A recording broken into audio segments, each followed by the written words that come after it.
এজমালি সম্পত্তি কি কেনা উচিত?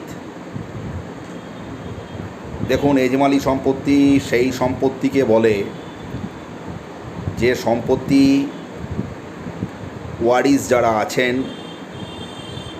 সেই ওয়ারিশদের মধ্যে এখনও পর্যন্ত ভাগাভাগি হয়নি। অর্থাৎ ধরুন একটা জমি আছে, তার 5 জন ওয়ারিশ আছে, তাদের মধ্যে সেই সম্পত্তি এখনও পর্যন্ত ঠিক মতন বন্টন হয়নি। সুতরাং এজমালি সম্পত্তি ভুল করেও কিনবেন না। এজমালি সম্পত্তি ভুল করে কিনলে এই সম্পত্তি কিন্তু আপনারা রেকর্ডও করাতে পারবেন না এবং দখলও নিতে পারবেন না। আপনাদের কষ্টার্জিত যে টাকা, সেই টাকা কিন্তু চলে যাবে। তাই এজমালি সম্পত্তি না কেনাই যুক্তিসঙ্গত।